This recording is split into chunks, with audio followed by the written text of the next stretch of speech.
Hello, good morning sa inyong lahat dyan. Ayan, ngayon lang ulit ako magbablog. Gawa ng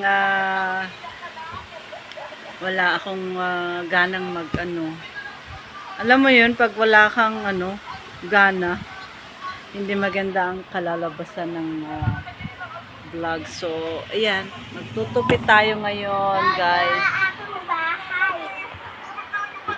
Dami kong labahan. Ayan, nakabundok ko. Ayan. So, bagong palit lahat ng ating bagong palit ang aking kayo guys, ilang linggo bago nyo palitan yung punda ng yung kama nyo.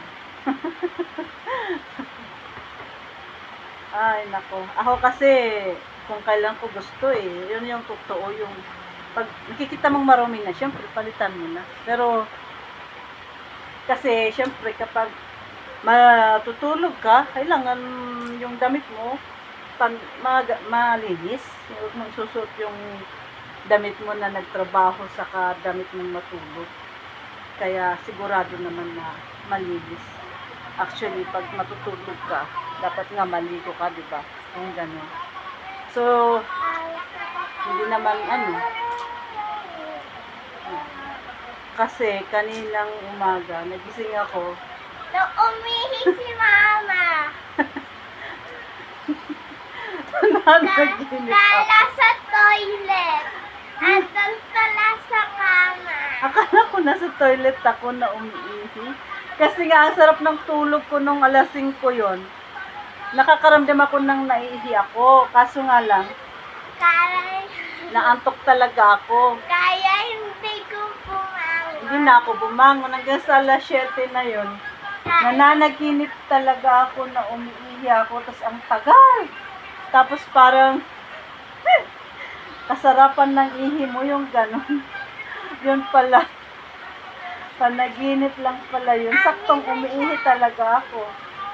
Tapos napalaba tuloy ako. Binalangkas ko yung anak ko.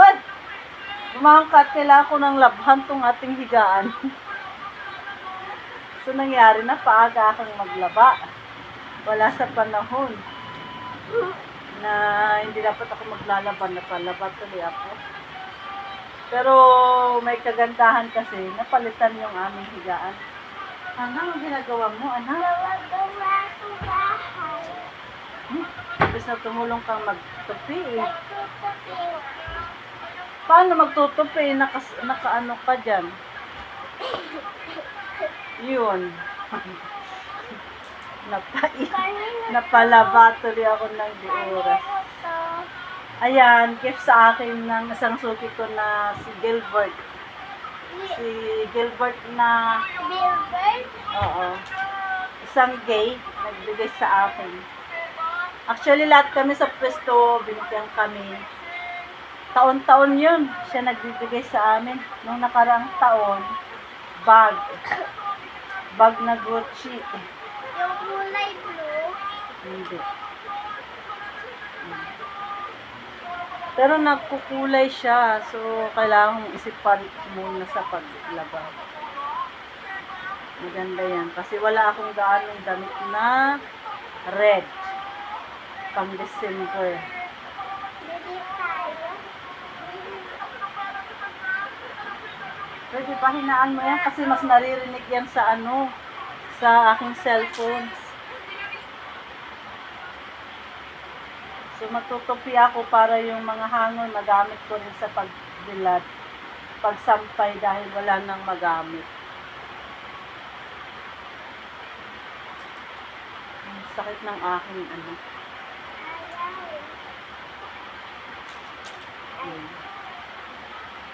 Ay, kumusta kayo?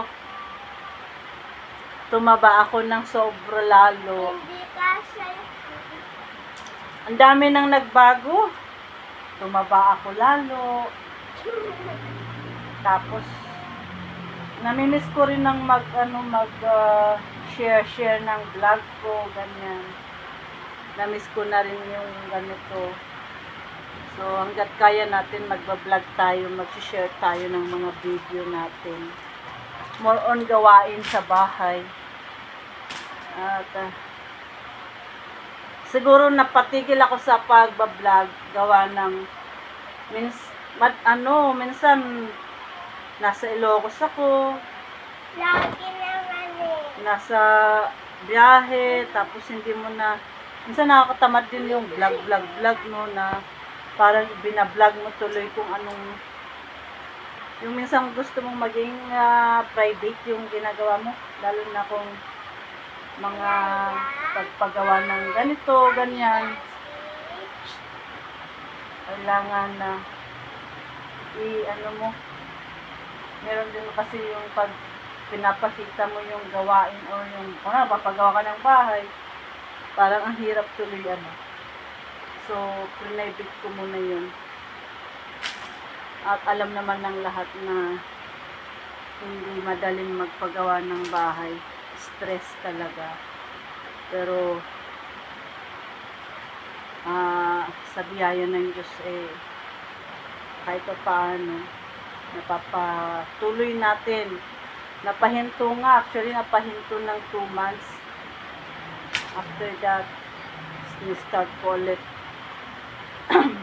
Malapit ng So, pagta-tiles na lang yung ginagawa ngayon sa bahay. Ito lang, ang nagpaantala doon is yung sa building permit. Kasi dati hindi kami nagkuha ng building permit muna. Hanggang sa sinulatan kami ng munisipyo. So, kinailangan namin ng mag-apply na ng building permit. Awa ng Diyos. Awa ng Diyos, ang laki ng bayaran ko sa building permit na, alam mo yun, province, pero ang mahal ng binayaran ko. Siguro kaya payo ko sa mga iba na mga kasama natin na kung sino man sa inyo gustong magpagawa ng bahay, unahin nyo talagang ng building permit para maiwasan nyo yung maraming violation, maraming dagdag sa babayaran, di ba? At mas maliit ang babayaran nyo kapag nagbayad kayo ng mas maaga. Yung hindi pa na ipapatayo, ganun. Kasi kapag nakatayo na yung bahay, maraming sisilipin. Maraming sisilipin dyan na, ganito, malaki yan. So, naging parang nangyari, 2 yung binayaran ko na building permit. At, yun, imbes na 1 lang, naging 2. Kasi lahat sisilipin. Siguro kung ginawa ko, nagbayad ako, baka 20,000 lang ang binayaran ko. Ngayon, times 2. Nag-times 2 yung binayaran ko sa building permit. Hirap, no? Alam mo yun.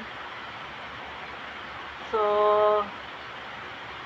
napipilitan ka kasi nakatayo na, nakaano na. Hirap kahit probinsya, mas stricto pa sila o kung dito pa sa syudad walang ganyan eh. Sila ganyan. Yung lugar kasi baka wala nang, kumbaga sa isang bayan walang ibang income pa. Kaya talagang doon nila tinitignan talaga lahat sa paggawa ng bahay. Yun parang pinaka-income nila. Mga wala. Sana. At marami pang mga nakaka-disappoint, no? Yung mga ganun. Pero wala. Wala na tayong magagawa, tapos na.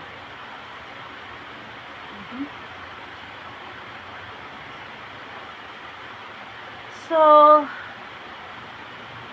pagka nagawa na siguro, saka ko na lang i-share yung ganun, yung bahay. I-share ko, ito ko kayo sa bahay na namin pagka nagawa na. Mas maganda rin yung gawa na. Hindi ka stress. Tuwing pumupunta kasi ako sa Ilocos eh. Tuwing umuwi ako, na-stress ako kasi nakikita ko yung mga kailangan, ang dami pang kailangan gawin. Sa'yo to. Oo. Maliit lang na bahay pero na ano, magastos. Mahal ang magpagawa ng bahay ngayon. Paano pa yung sa susunod na 10 years, di ba?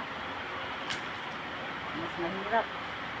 Kasi hindi na bumababa ang mga materialis eh. Ang mahal lahat ng materialis ngayon. Mahal pa ng sweldo. Sa inyo ba guys, sa probinsya ninyo, magkano ang rate ng pasweldo nyo dyan sa mga lugar nyo? Kasi sa amin as of today's, yung pasweldo ko sa mga nagtatiles ngayon, actually nung nakaraan, yung 600, sweldo ng isang mas may skill.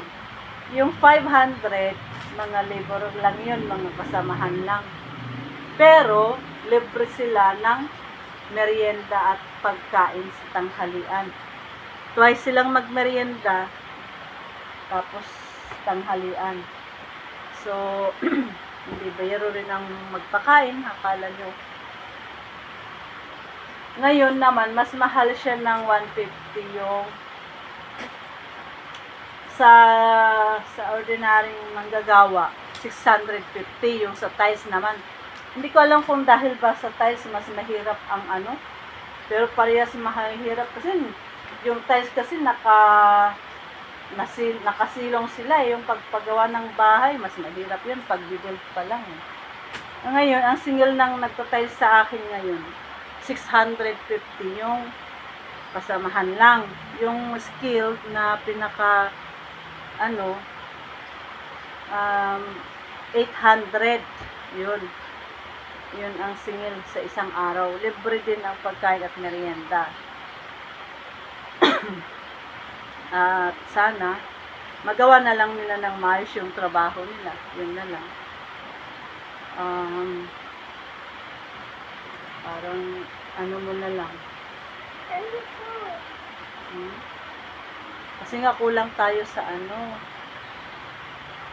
sa hangin. Nagluluto ako at the same time natutupi.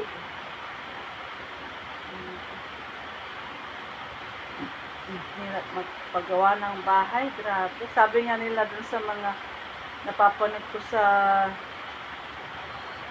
Facebook. Sabi nila, kung gusto nyo ng sakit stress, magpagawa daw kayo ng bahay. Totoo pala yun. Legit pala yun. Akala ko kasi sabi-sabi lang. Ngayon, napatunayan. Totoo nga. Yan ang hindi fake talaga. Hindi siya fake news. Talagang mahal ang ma-stress ang magpagawa ng bahay. Lalo na pagka nakabudget ka, tapos may mga iba-iba pa na gagastusin mo, hindi lang yung bahay. Gastusin mo pa yung mga pamilya mo. Ang hirap!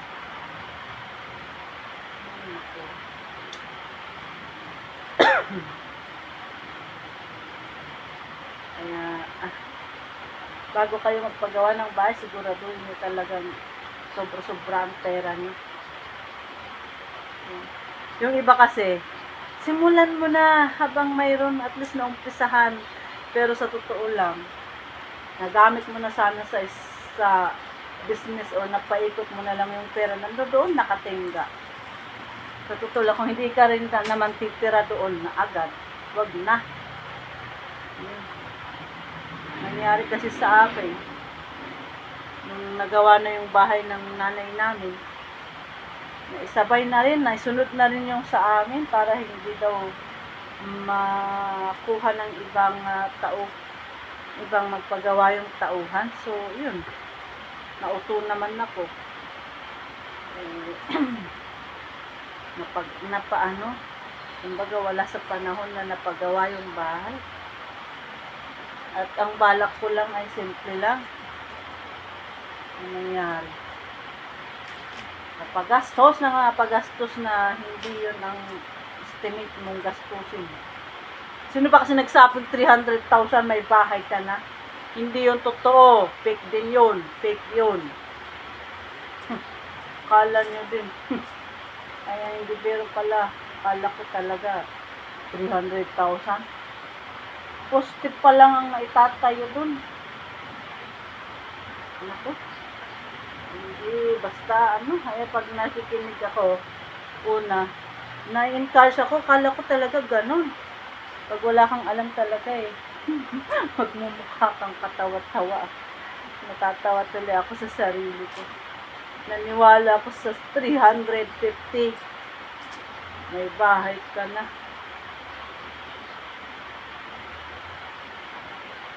Diyos ko, hindi pa natatapos yung buhos. Kasi buhos yung sa akin kasi, yung sa second floor niya, yung nagpatagal.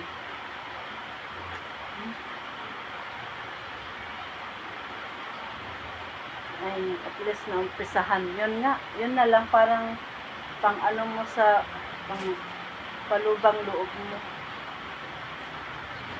Meron kang lalaanan ng gastusin. Dati nung wala akong pinaglalaanan, gastos ako ng gastos. Hindi ko alam kung hindi ko iniisip yung Kaya ngayon, talagang todo ang pagtitipid ko. Sacrifice talaga.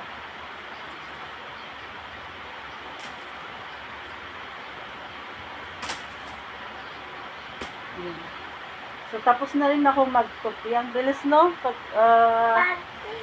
ayong panty hindi pa tapos, mga underwear. Mga damit tapos na. Ayan.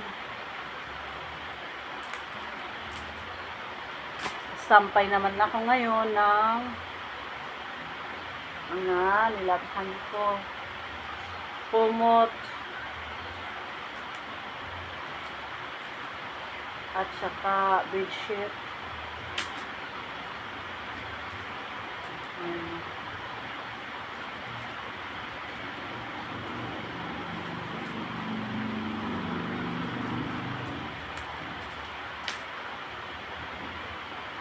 Hana, tumulong ka na. Tumulong.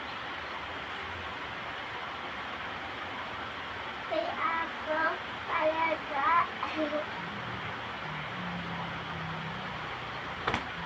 Kinain mo na yung pagkain mo doon?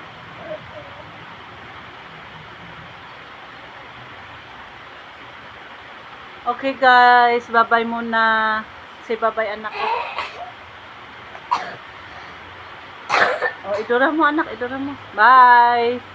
Sana mag-like, comment kayo, and subscribe sa mga hindi pa nag-subscribe po sa ating channel. Thank you so much and God bless po.